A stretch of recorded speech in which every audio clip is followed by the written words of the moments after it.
Memang doktrin Kristen ini lain daripada yang lain. Kebanyakan di luar Kristen manusia yang cari Allah. Tapi dalam Kristen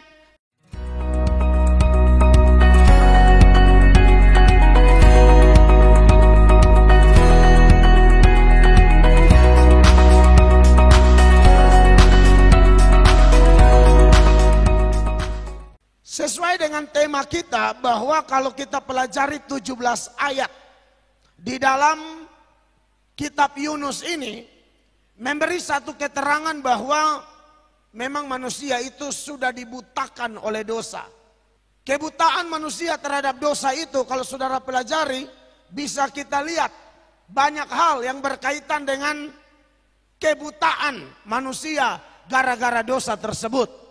Namun sebelum kita lebih jauh menyoroti dampak kebutaan manusia gara-gara dosa atau pengaruh dosa yang begitu luar biasa yang membutakan manusia itu, kita akan mulai dengan satu hal yang minggu lalu sudah saya sedikit singgung, yaitu bahwa dalam kitab Yunus ini ada satu pelajaran yang merupakan salah satu inti berita seluruh Alkitab, yaitu bahwa Allah mencari manusia.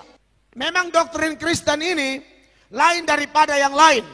Kebanyakan di luar Kristen manusia yang cari Allah. Tapi dalam Kristen memang doktrin Kristen ini lain daripada yang lain. Kebanyakan di luar Kristen manusia yang cari Allah.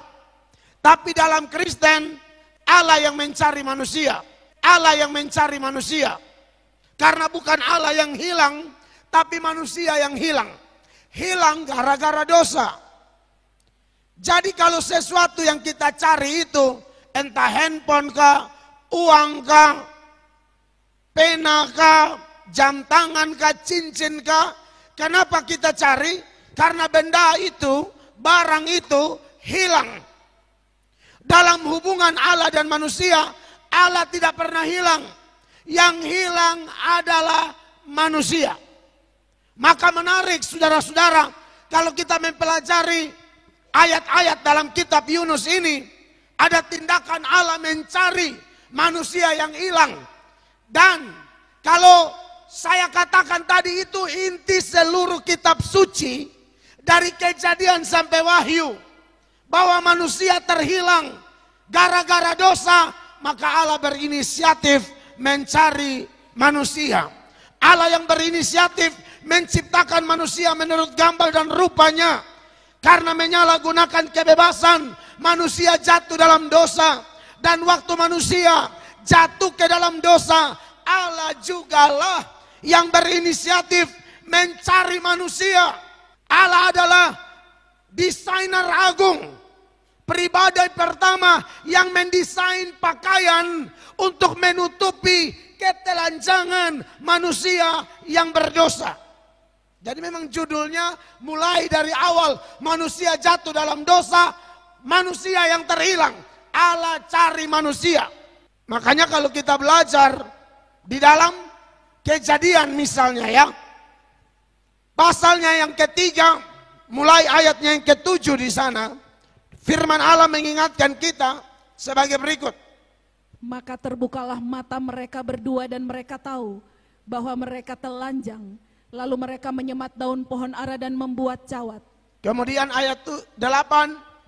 Ketika mereka mendengar bunyi langkah Tuhan Allah yang berjalan-jalan dalam taman itu pada waktu hari sejuk, bersembunyilah manusia dan istrinya itu terhadap Tuhan Allah di antara pohon-pohonan dalam taman. Ya, jadi ini Tuhan berjalan mencari mereka yang terjatuh. Ini bahasa antropomorfis, bahasa yang menggambarkan Allah seolah-olah manusia lalu berjalan di sana. Tapi pesan inti dari ayat ini yang dimaksudkan oleh penulis yaitu Musa, bahwa Allah berinisiatif cari manusia. 9.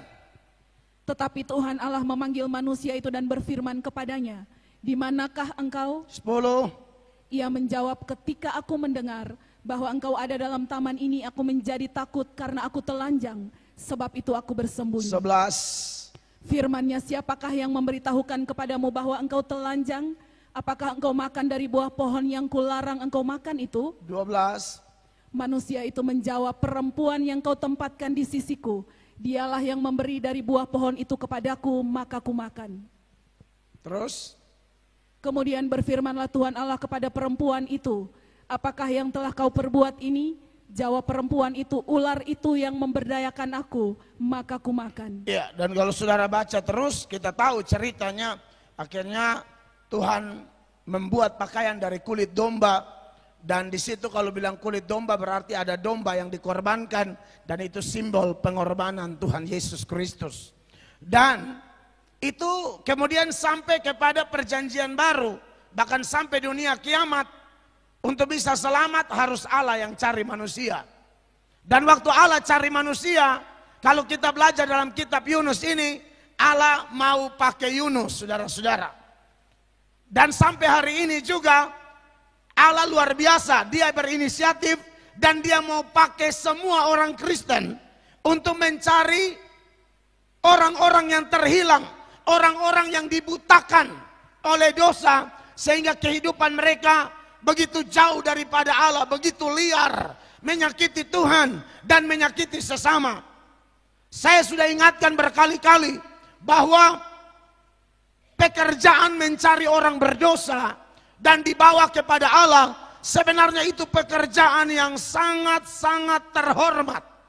Karena Allah bisa melakukannya sendiri atau minimal Allah pakai malaikat. Tapi luar biasa, Allah mau pakai Yunus dalam konteks zaman Yunus, dan Allah mau pakai kita dalam konteks zaman kita sekarang untuk mencari kerabat, saudara, teman, atau siapapun di sekitar kita yang terhilang. Dan ingat, waktu Yunus dipakai, malaikat dipakai, kita dipakai, tetap yang mencari orang adalah Tuhan. Kita hanya diperalat oleh Tuhan. Makanya berbahagialah, banggalah, bersyukurlah orang-orang yang terlibat dalam pekerjaan mencari orang-orang yang dibutakan oleh dosa. Untuk kita ingatkan mereka, kita beritakan Injil kepada mereka, kita ajak mereka, kita bawa mereka kepada Tuhan. Bersyukur, karena itu pekerjaan terlalu luar biasa, paling terhormat. Bagaimana tidak, saudara? Karena Alkitab mengatakan bahwa orang yang melayani Tuhan itu, dia dihormati oleh Bapa. Sorga menghormati orang yang melayani Tuhan. Kita datang di gereja seperti ini atau di gereja manapun, kita sedang datang memberi hormat kepada Allah, memberi pujian, nyanyian, persembahan hidup kita kepada Allah. Tapi ada saat di mana Allah puji kita, Allah hormat kita, bukan karena kita besar, kita bisa sama dengan Allah, tidak.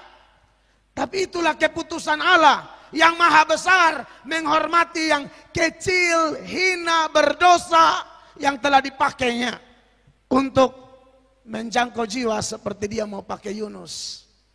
Makanya saya kalau baca Yohanes 12 ayat 26, saya betul-betul dikuatkan, saya bermegah dalam Tuhan. Dan seharusnya semua orang percaya yang melayani Tuhan merasakan hal yang sama. Mari kita baca sama-sama 1, 2, 3. Barang siapa melayani aku, ia harus mengikut aku. Dan di mana aku berada, di situ pun pelayanku akan berada. Barang siapa melayani aku, ia akan dihormati Bapa. Itu jelas, eksplisit. Barang siapa melayani Yesus, dia dihormati Bapa. Melayani Yesus itu maksudnya apa? Mengumpulkan bersama Yesus. Yesus kumpulkan jiwa-jiwa, kita juga kumpulkan jiwa-jiwa.